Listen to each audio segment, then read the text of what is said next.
Didn't they cancel like that Friday too? Like that we were about to leave. They're like, yeah, take away or 2 weeks or something. We were told like bring along your books and stuff. Yeah, yeah. And then like. And they're like, actually, never mind. And then last year we didn't have a spring break. We just had spring break days. Oh, that was it, and that was it. Yeah, they scattered them out throughout the We also had semester, a really nice long winter break, which and made this winter break feel terrible. Like It short. was long. We went home after Yeah, we Thanksgiving. went home after Thanksgiving. I mean, like technically it wasn't a break since we were online for school, but like it was a joke, because it's online. I never think of class as a joke, I whether think it's online online or classes otherwise. suck. I hate that. It's so hard to focus. Because I just have like an urge to like put it on and sleep. Yeah, Oh, yeah. 100%. I cannot focus. All right. So we didn't finish the competition chapter before the test, but I generally try and leave test dates in the schedule alone because I haven't even looked at them. I went away on break and I did not look at your tests. Where'd you go?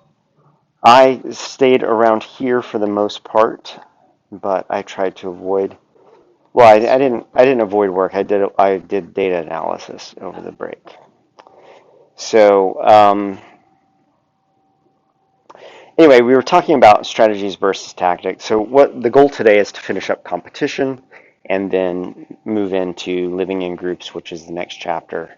Um, the chapter on living in groups has a lot to do with things that we've been talking about, which are things like foraging and predation. So it kind of makes sense.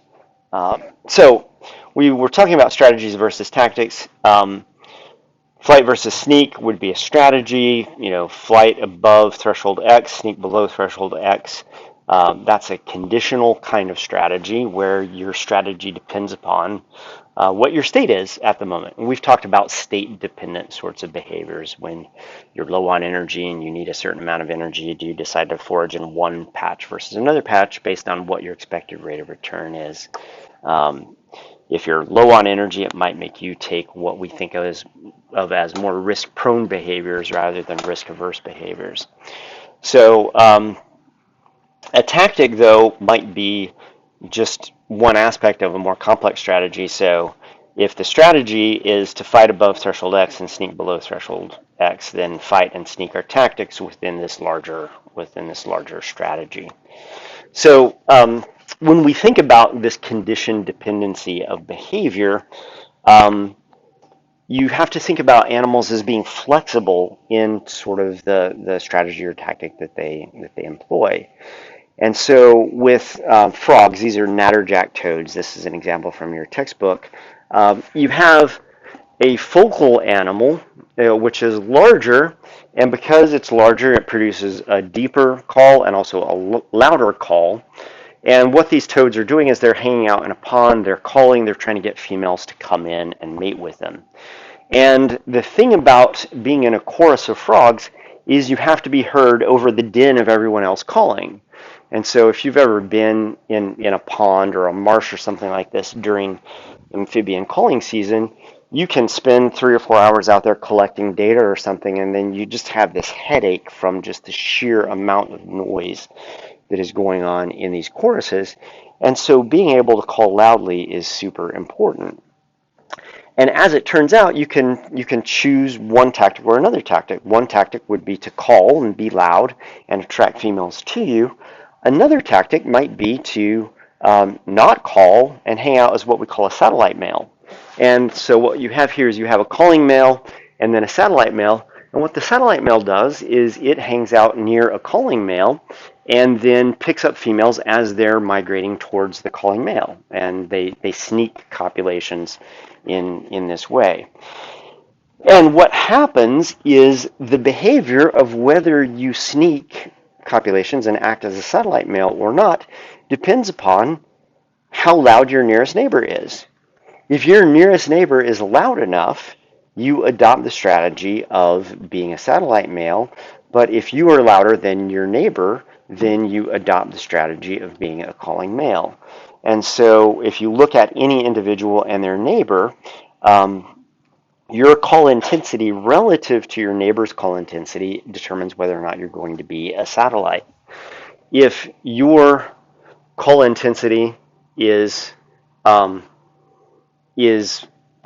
see, how does this work?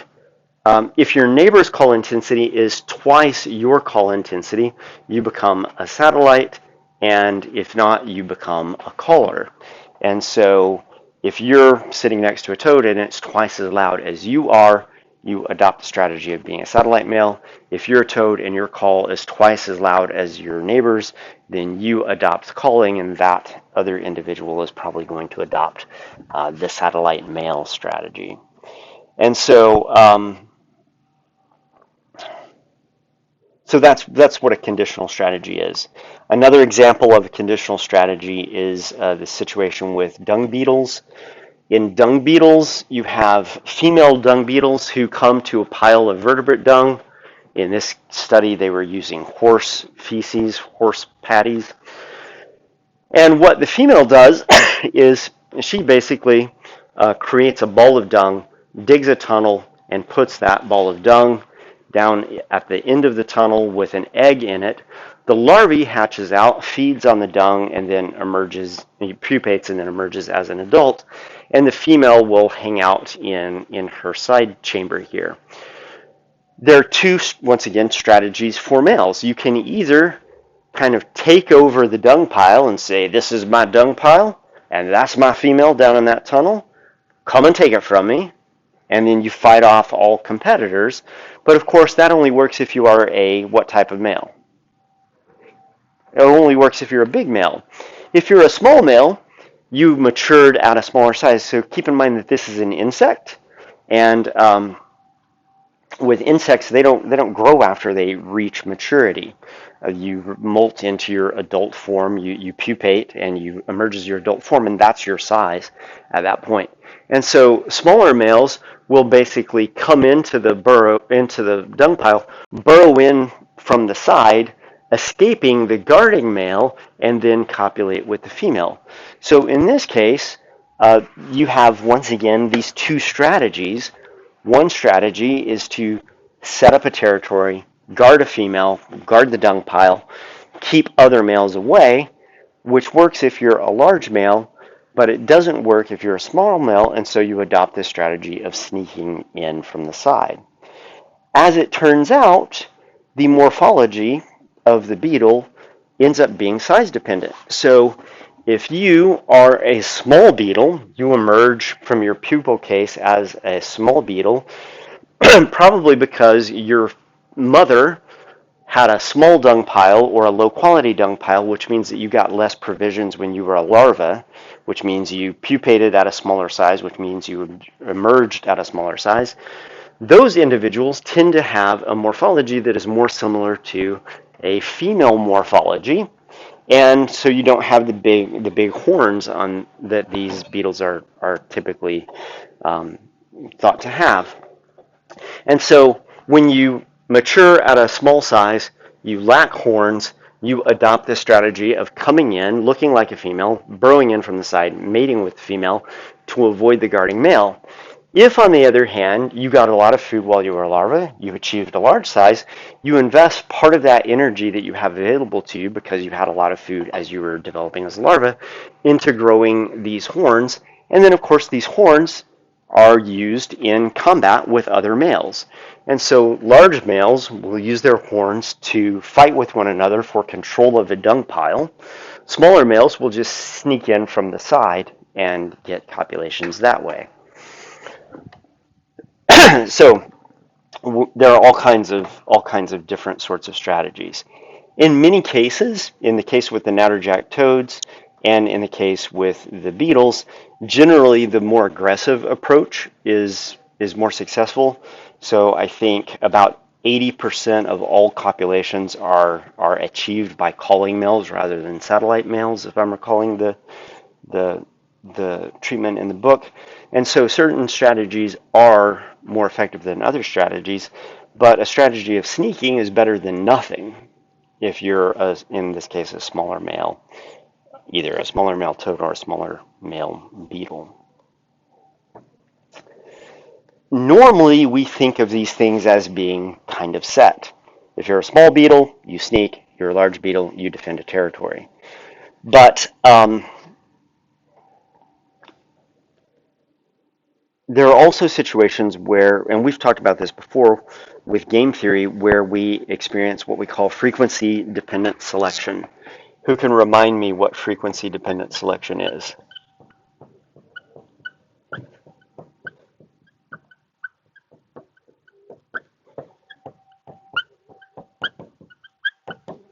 Hawks and doves, where they do better just based on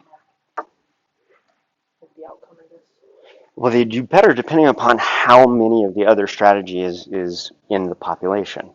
So the nature of frequency-dependent selection is that it oftentimes favors whatever the rare strategy is.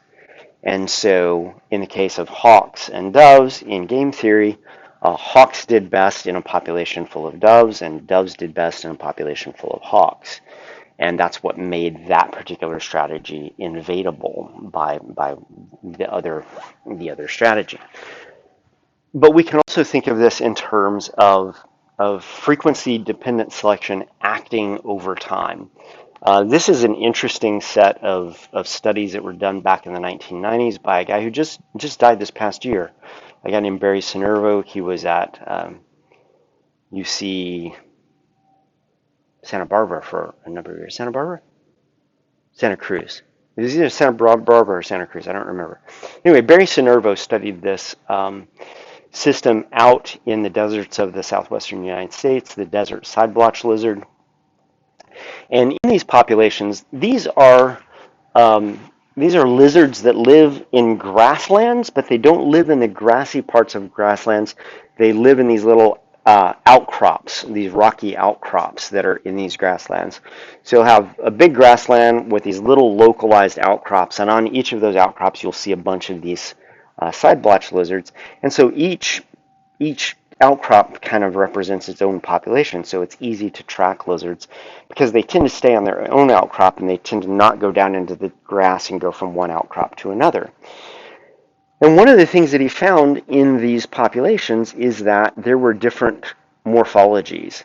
There was the orange morph, the blue morph, and the yellow morph from left to right here. And these three throat color patterns were associated with different types of breeding behaviors. So these are patterns that occur in the males. You're either an orange-throat male, a blue-throated male, or a yellow-throated male.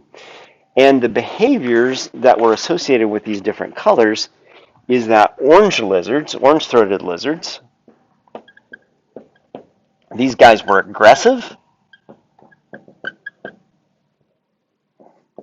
They maintain large territories, and these territories tended to have lots of females in them. So think of this as the large dung beetle equivalent in lizards. The yellow morph resembles a female. So females also have a yellow throat. Can you guess what these guys are going to do? These guys are going to be sneakers.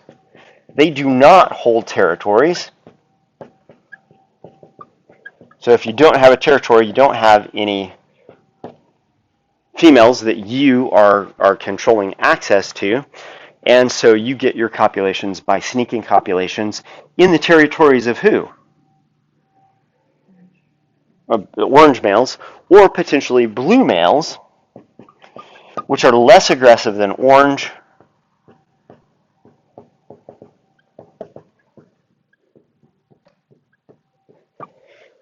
They tend to have smaller territories.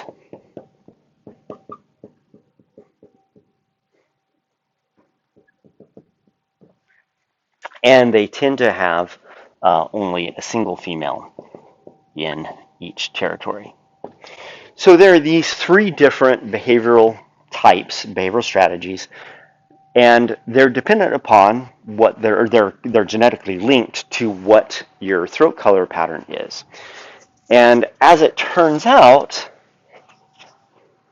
if you have a population where most individuals are orange-throated,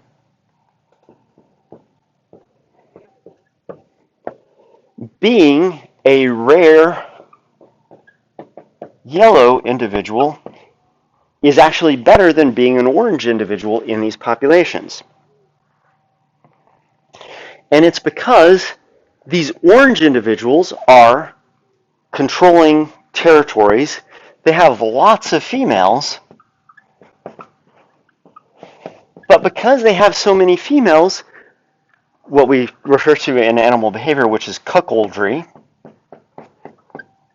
If you want to go back to the Middle English, when you're being cuckolded, it's when your spouse is cheating on you with someone else. Because they control territories with lots of females in them, it's difficult for them to prevent yellow individuals from coming in and copulating with those females. And so we tend to find yellow being a very better strategy than orange if yellow is rare and there are lots of orange individuals, because of course all these orange males are spending a ton of time and energy controlling access to their territory. And yellows are just running around mating with whatever female is unattended at the time. In a population of mostly yellow,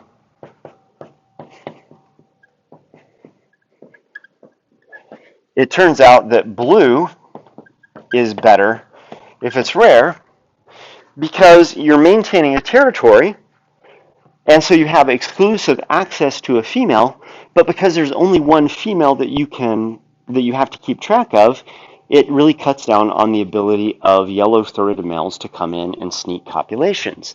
And so if you're a blue male, you have one female, you keep track of that one female. This prevents all of these common yellows from cuckolding you. And then, of course, if blue is common in the population, it is more advantageous to be a rare orange individual. Why would that be?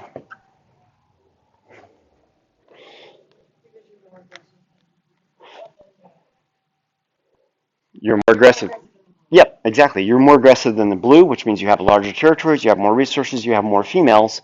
And so the success of the rare morph is dependent upon how common the other morphs happen to be.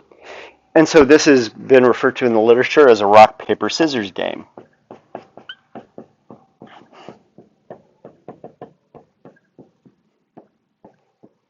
How does rock, paper, scissors work? And I'm just going to say right now, I think rock, paper, scissors is the dumbest game on the planet. But how does it generally work? Okay, paper. Why does paper beat rock?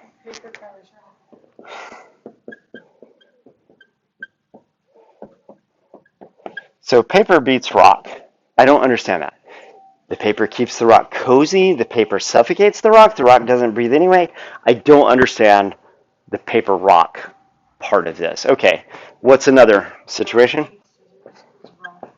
Rock is better than scissors because it just pounds the crap out of scissors, and now the scissors don't work. And then, of course, scissors, these two things make sense to me. Scissors cuts the paper.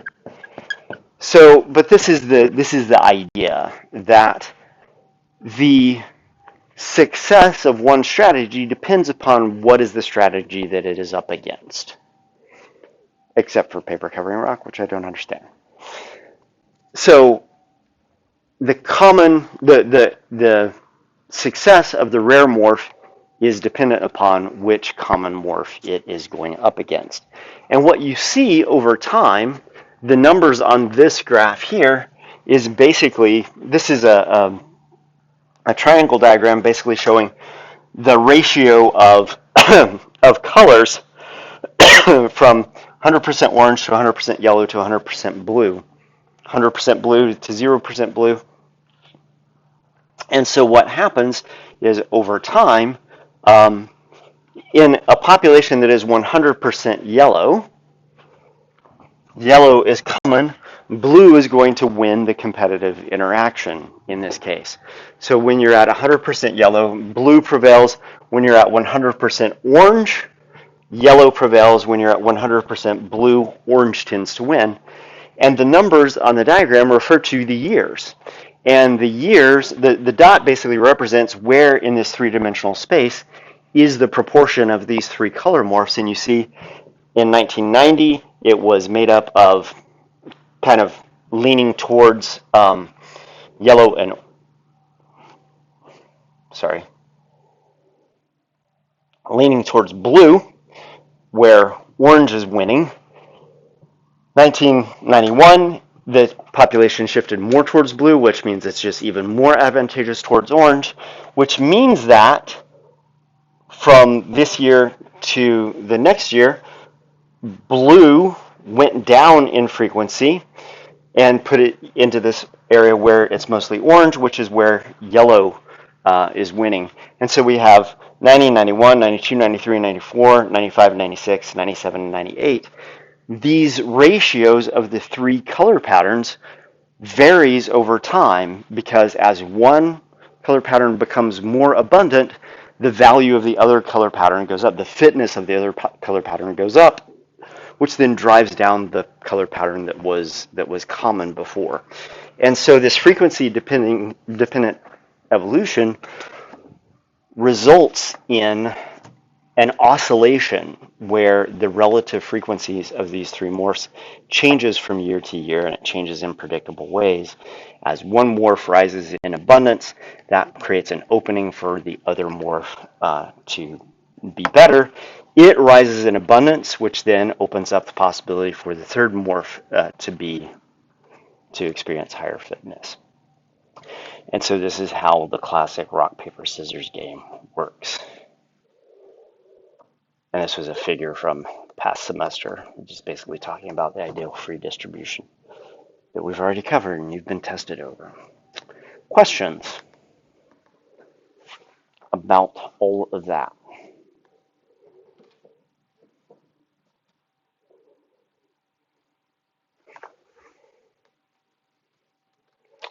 All right. Living in groups.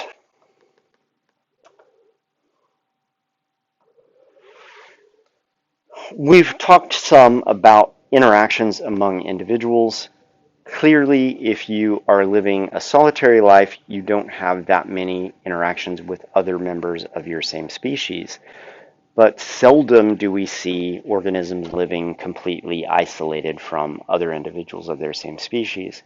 There are some cases, for example, wolverines in the northwestern part of the United States. Those animals are largely solitary and they only come around one another usually when it's time to mate. Mountain lions are also similar in this. But outside of a relatively small number of species, a lot of species interact with one another in one way or another. And so then the question becomes, why live in a group at all? And if you are going to live in a group, what size should that group be? And when should you leave a group based on what kind of the optimal group size is? And what are the advantages and disadvantages of living in groups? And for everything, there's a set of advantages and there's a set of disadvantages. So by the time we're done with this, you guys should be capable of telling me what the costs and benefits are of living in groups. You should be able to explain to me what the ecological circumstances are that should cause group living to evolve as a thing, and then what are the different forms of advantage and disadvantage of group living. And there are two main advantages and disadvantages, two classes that we'll talk about. And then for each of these things, obviously, you should be able to provide some examples of all of these things. So, what do you guys think some of the advantages and disadvantages are of group living? Part of this should be easy because you've thought about vigilance. And so vigilance has to do with predation. If you're in a group, in theory, the more individuals in your group, the more individuals there are to engage in vigilance. And so the less time you have to engage in vigilance, which means that you have more time to do other things. So predation is definitely something that factors in. I don't know why that light is flickering. Oh yeah, I'm not sure. I guess it needs a new light bulb. What's another way in which not just predation, but what's another way in which living in groups might be of value.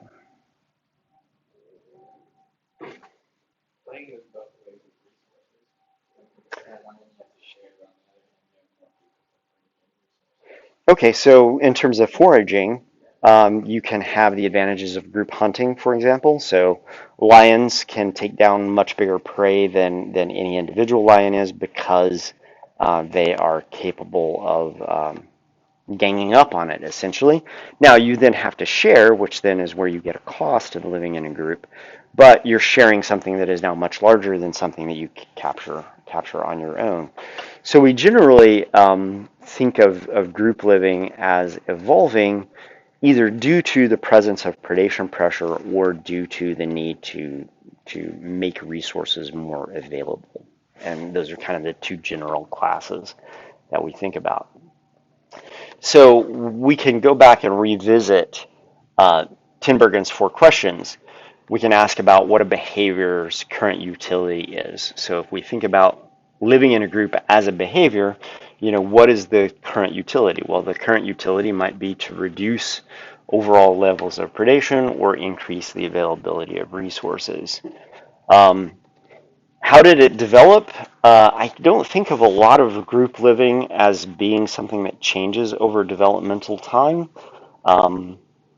I would be kind of hard pressed to think of a species that is social at one time of its life and not social at another time of its life, although if I put my mind to it, I might be able to come up with an example.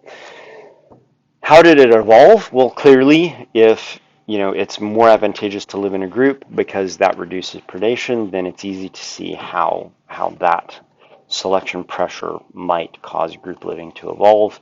And then just functionally, well, exactly what is the form of how group living does something like reducing predation? And there are a number of ways in which group living reduces predation.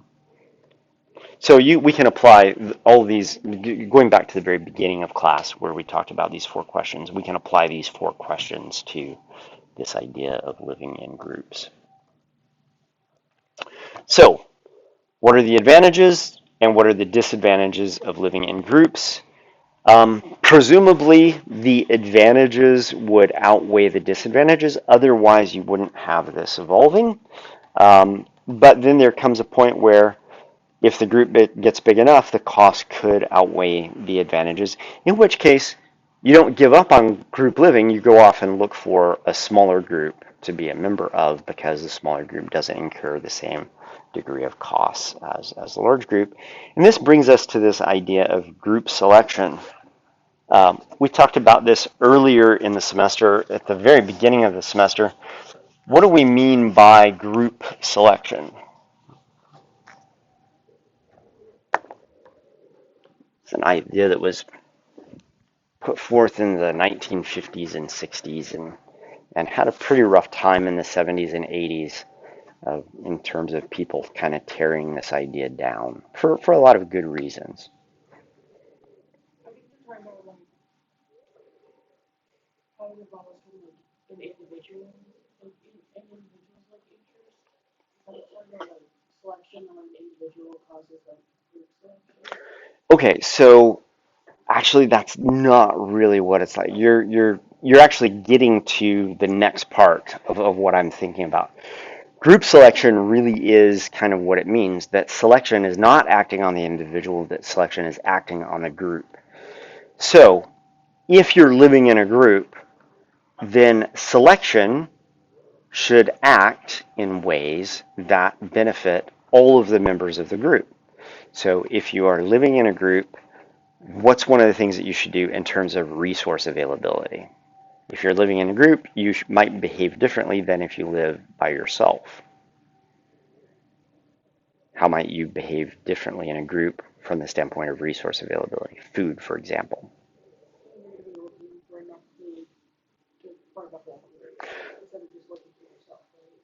But that's actually one of the advantages. A group can find food better. But in terms of your own intake at the level of the individual, what would group selection say individuals should do if they're living in a group? We have this issue. Oh, so let's talk about something right now. Russia has invaded Ukraine. We get a certain amount of our oil and gas from Russia. We've stopped importing Russian gas. The petroleum markets have gone into chaos, and so now gas is $4.75 a gallon.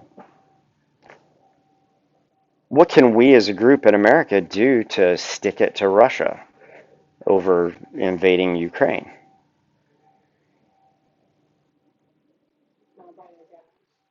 We're not buying their gas. As a result, our prices have gone up. What can we collectively do to lower prices?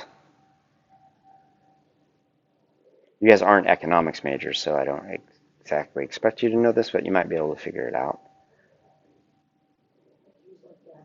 Use less gas. If you use less gas, there's less demand, and with less demand, price goes down, typically. And so we could all be supportive of the Ukrainian people and say, we're going to stick it to Russia by not buying your gas. But what that means, if we're going to then keep gas prices down, we need to be consuming less. In the same way, if you are living in a group and food becomes an issue, because the bigger your group, the more food you need because the more mouths you have to feed, what might each individual do as a result of that? Might eat less. And group selection says that evolution should favor individuals who eat less because that benefits the group. What's wrong with that in terms of that type of behavior evolving?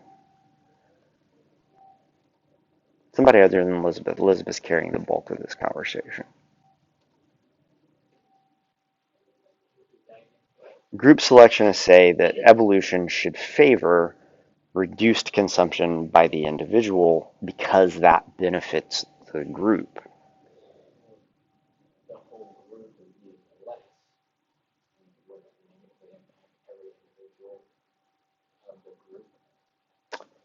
Well, it would impact everybody equally if everybody was doing the same thing. But because individuals have genes, groups of individuals also have genes, but in terms of fitness is a characteristic of the individual. If you're in a group of individuals, you're living socially, and you happen to have a gene that is different from everybody else's gene, if everybody else's gene says eat less because you're in a group, what's a variant that can invade that population? Eat more. You eat more, you have more energy for reproduction, you leave more copies of that gene to the next generation. It doesn't take very many generations at all until guess what's happening?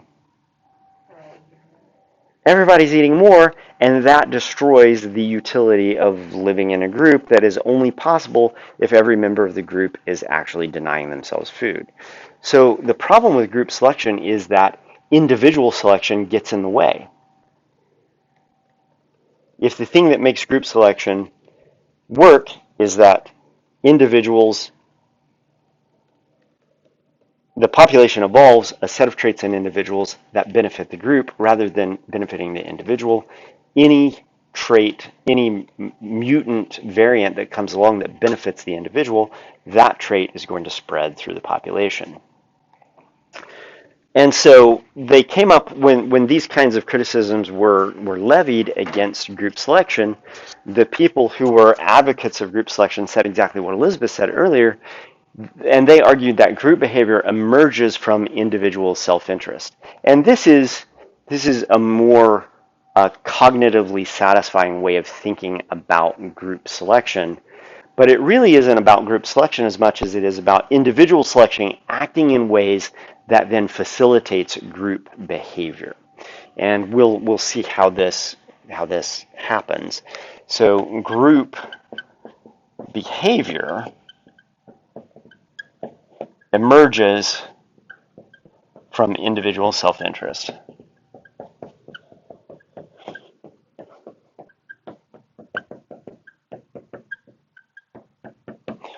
Does this sound familiar to you at all? Have you heard this kind of argument in other areas of human endeavor, not animal behavior?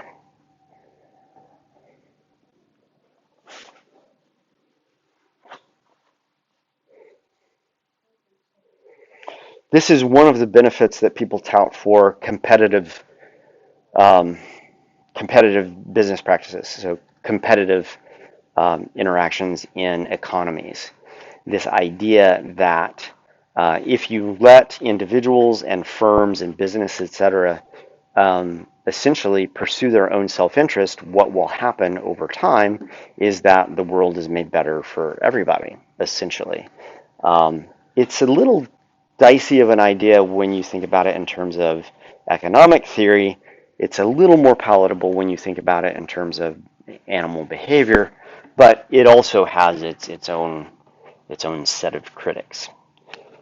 So, but we do see group behavior, coordinated behavior, emerging from individuals essentially pursuing their own individual best interests. So when we think about the effect of living in groups on predation, there are 4 different areas. We can think about the dilution effect, predator confusion, communal defense, and improved vigilance. And we've already talked about improved vigilance in some detail in lab. So let's look at dilution effect. The dilution effect comes about when you basically are spreading the risk around. So imagine that I am a predator. I walk into the room. You 3 are sitting here. I'm going to kill and eat one of you. So in this case, each of you has a 30% chance of survival, right? 33.3 repeating chance of survival. Because I'm a predator, I'm in your group, and I'm going to kill and eat one of you. Don't you wish Emily was here? Emily, where are you? If Emily was here, your chances of being predated on would be 25%. If you were in a more popular class than animal behavior, which I don't understand why animal behavior is not more popular, because it's super useful.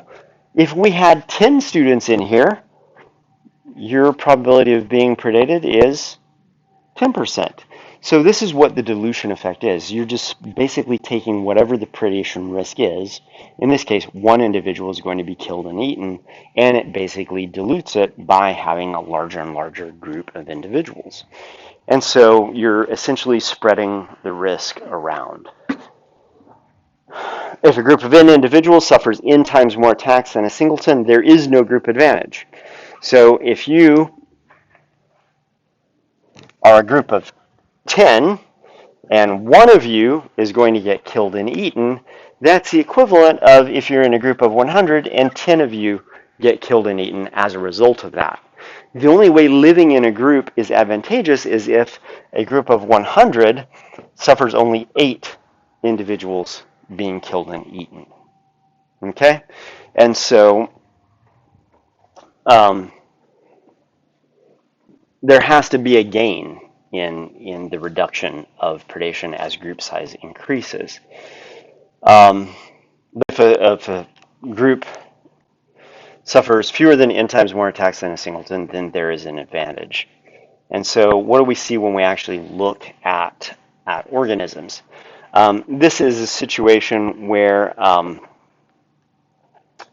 we look at the number of water skaters. Water skaters are these little bugs that skirt around on the surface of the water, and they're constantly moving around. They're predators, but then they are also preyed upon by fish that are in the water.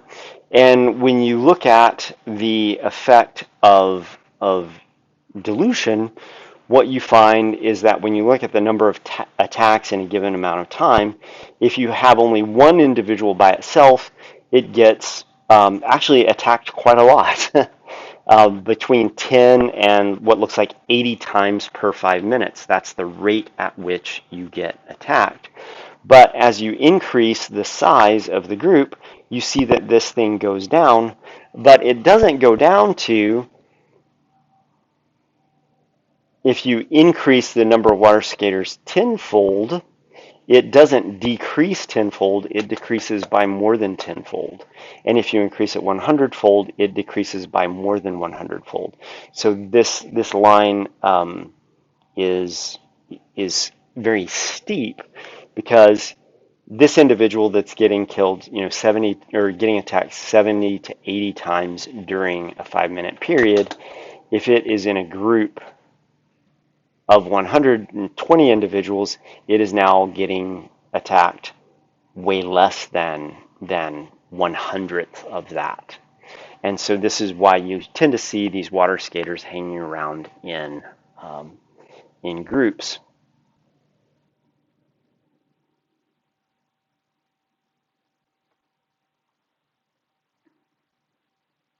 And this is just due to the dilution effect. If you look at horses, you see horses that occur in small groups and large groups. They all get attacked by flies. If you look at each group, if you have a small group of 3 horses versus a large group of 36 horses, the small group of 3 is getting attacked 30 times by flies, attacked by 30 flies. But we have a 12-time increase in group size from 3 to 36. That's a 12-time increase. What we would expect to see as a result of that is we would expect to see 360 biting flies per group. But what we actually see is that the number of bites per horse is 10 there, and it's actually per group, it actually isn't 360, it ends up only being 108. So the group size, you increase the group 12-fold, you don't get a 12-fold increase in the number of flies, you get basically somewhat over a 3-fold increase. What that means per horse is that the per horse number of biting flies is only 3 per horse rather than 10 per horse. And so this is a situation where the advantage of being in a group is really, really significant. You experience a 3-time decrease in the number of biting flies that you have to contend with. And if you've ever been around horse stalls in the summer, you can see that this is a real irritation. And it can actually reduce the amount of time that they have to do other things because they actually spend a certain amount of their time and attention basically just swatting away at flies. Another way that you can dilute predation risk is through synchronous emergence. This is something that happens, probably the most well-known example of this is in mayflies. Mayflies are these little flies. They have kind of triangular shaped wings, and they have these filaments that stick out their back end. And at certain times of the year, you'll see a lot of these at lights, at your porch light at night. And these are mayflies are a group of organisms that live primarily in streams, sometimes in ponds, but primarily in streams. They spend a long time of their life as aquatic larvae, and then they emerge from the surface of the water, and then they all emerge at once. And one of the examples, this has been used many times as an example of how you can get all of these individuals coming out at once, and what that does is it dilutes the risk of predation for every individual in the group, because there are just so many individuals that the probability of being killed and eaten is relatively low at the individual level. And so you look at the number of mayflies that emerge on a given day versus the number that are killed and eaten. You see that here at around 100 to 150 individuals emerging per day. That's the point at which kind of predation levels off.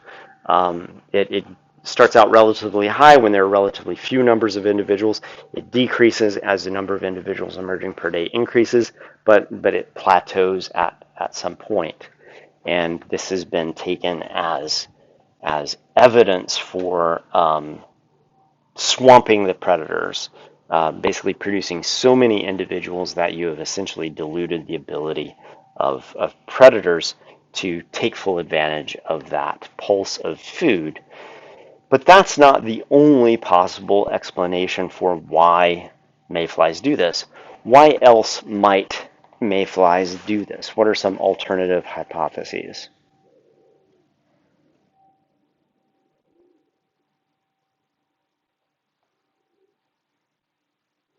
You should always be thinking of alternatives. They're not really startling the predator. They're more like swamping the predator. Like there's just too many of them to deal with. It'd be nice if you could eat all of them. You would have a lot of food, but there are just too many of them for you to take advantage of that. Why else might mayflies emerge synchronously? Do you guys know the name of the order for mayflies? I don't expect you to know, but you might know.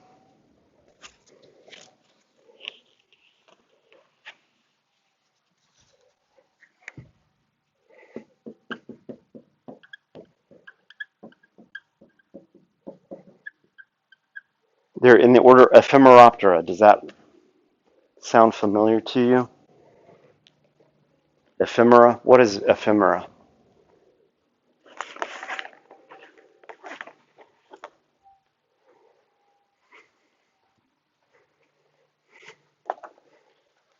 Avery's looking it up.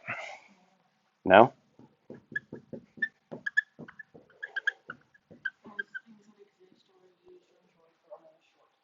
Ephemeral, yes. If something is ephemeral, it's only around for a short period of time.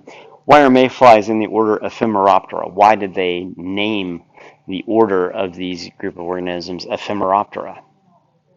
They don't live very long as adults. So Ephemeroptera have very short lifespans as adults.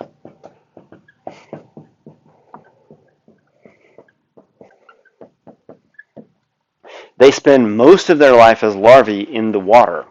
They emerge, and they are typically only alive for a couple of days, or maybe up to a week, but not much more than that. So what's another alternative hypothesis as to why Ephemeroptera mayflies might emerge all at once?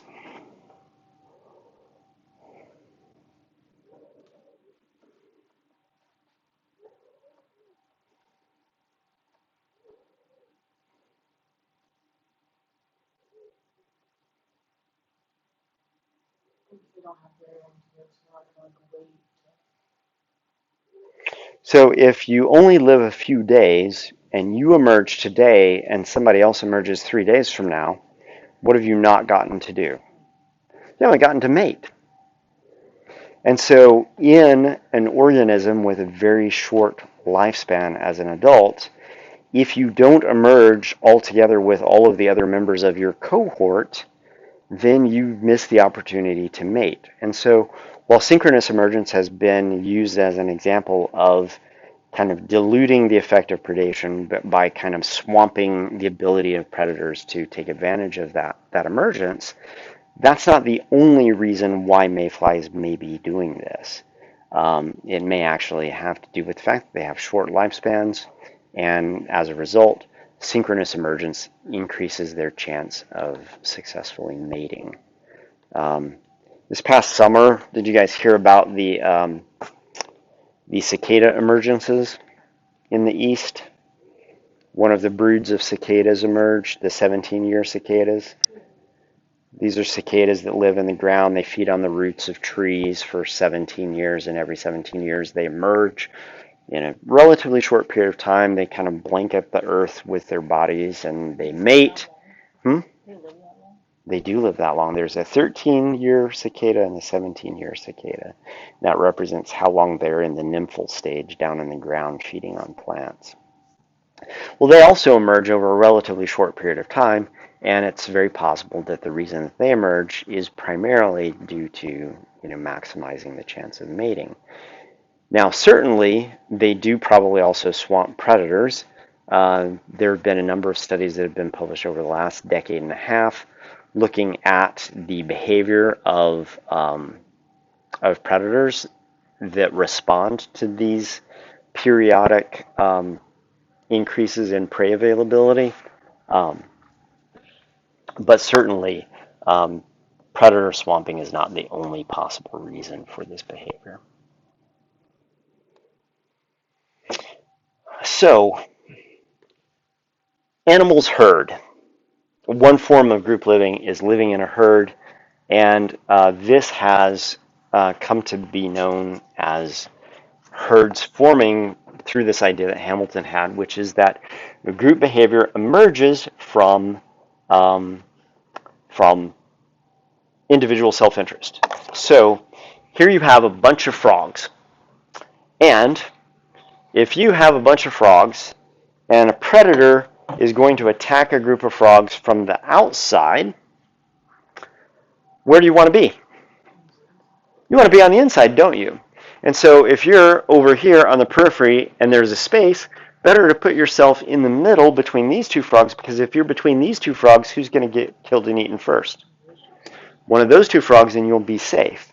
What happens as a result of this is over time, everybody's trying to get in the middle. And as you're trying to get into the middle, you get a herd forming because everybody's jockeying for space in the middle. Have you ever seen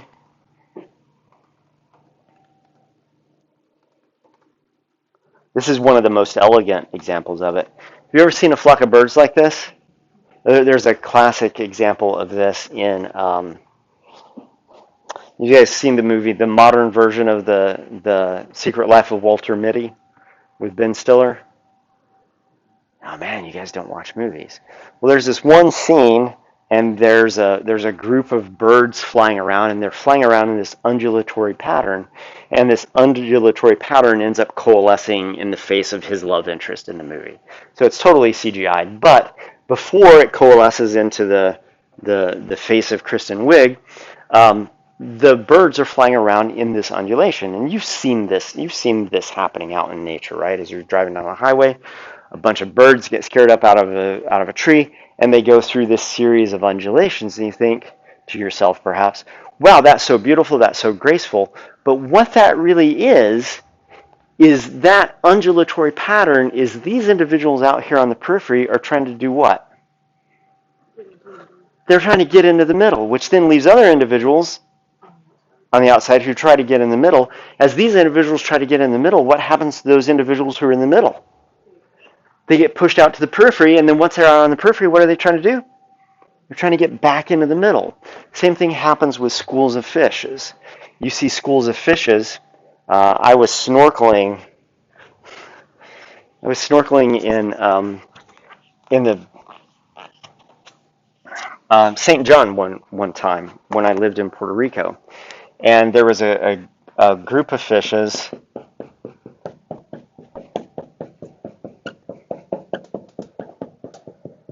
And they were swimming along in a school, and then a grouper came along. A grouper is a big predatory fish.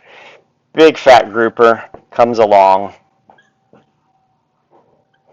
I'm floating above this while it's happening down below me at a greater depth. The grouper is coming along, and it's got a dorsal fin, some side fins. And when this school of fish meets the grouper basically just parts the fish. These fish go up this direction. These fish go down this direction. And by the time the grouper is in the middle of this school of fish, there's a halo of fishlessness around the grouper and a cloud of fish that has basically encircled it. So that from above, I could see the grouper, I could see sand on the bottom of the ocean, and then a ring of fish around it. Because in this case, the grouper coming, the fish see the grouper. What do they start doing? They're now trying not to get into the middle of the pack. They're trying to get to the outside of the pack because this is where the predator is. And what it resulted in was this really just elegant, coordinated movement of the entire group around the grouper.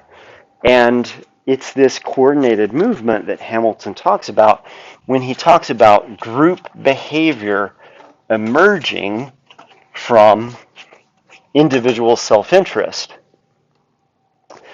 If you watch a video of a nature documentary about the African savannah, you will also see large herds of wildebeest, basically moving in similar sorts of ways, where there's a group of lions or hyenas or something on the outside of the herd, and the herd is wheeling about in very graceful ways. But once again, that's just each individual wildebeest trying to put its fellow wildebeest between it and the lion or the hyena. And so that's what we see happening in these frogs. So there's this cool thing that happens off the coast of Africa. There's a strait between the coast of Africa and this island, and sea lions live on this island. And in order for them to forage, they have to leave the island and go across the strait to get to open water. And once they're in open water, they're relatively safe, but they have to go across this narrow body of water to get there. And what happens is, as the seals are going across this narrow strait, there are great white sharks that are floating around underneath. And they're looking up at the water surface, and during the daytime, the sky is lighting the water, and so the seals and sea lions are black blobs going across the ocean. And what these great white sharks do is they start off at the bottom, they accelerate upward, and they will open their mouth and try and catch these sea lions as they're going across this strait. And as it turns out,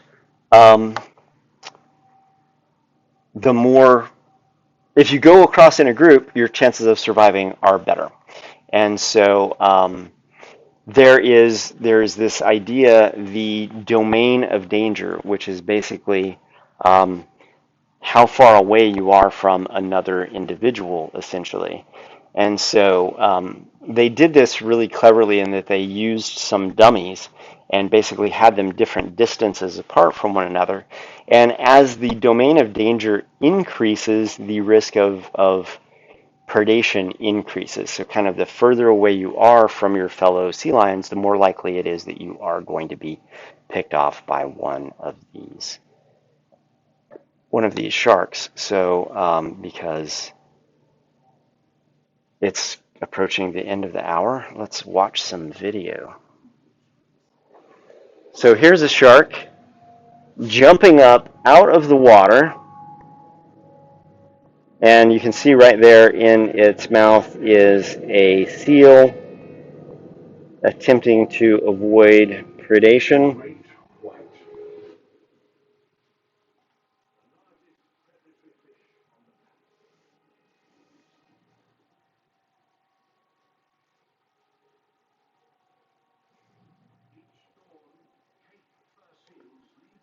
So they're seals, not sea lions. You notice how they're traveling in packs.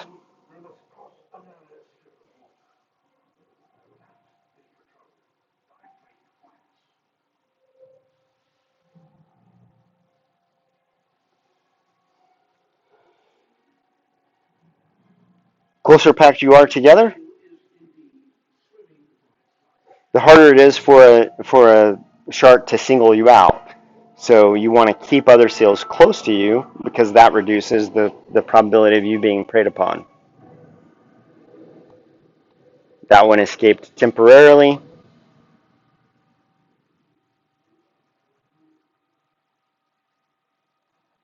Look at how close they are to one another.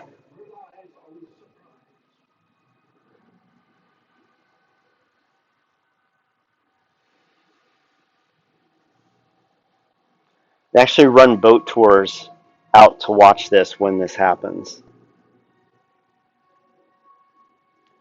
The great white shark coming completely out of the water. That's how fast they're coming up to attack the seals. And what they did was they made a kind of seal-shaped boat and then dragged decoys behind it at different distances to see how far away and how that increased the probability of being attacked.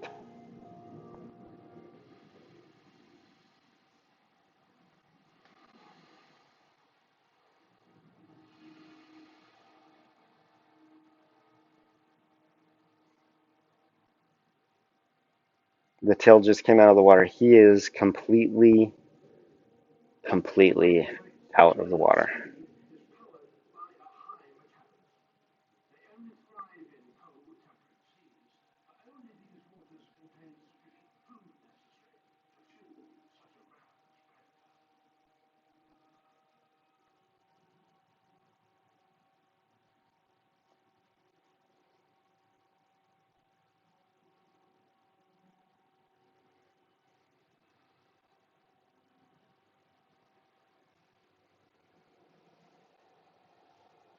I think it would be cool to see the sharks and seals, but I don't think I'll be paying to go see sharks eat seals. Who the fuck does?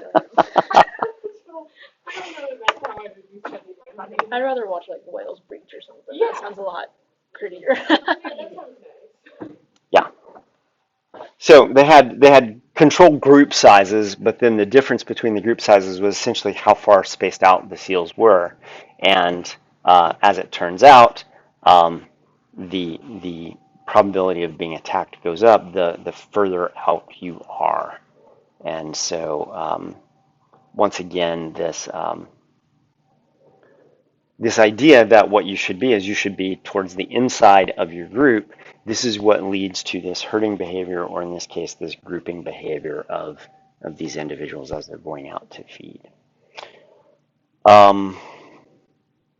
Let's knock it off there for the day, and we'll talk about predator confusion on Wednesday. And then we'll look at see what weather is doing and whether or not it's going to pay to put out models if it's too cold. I keep hoping that winter is over for the year, but it seems to not want to be cooperating.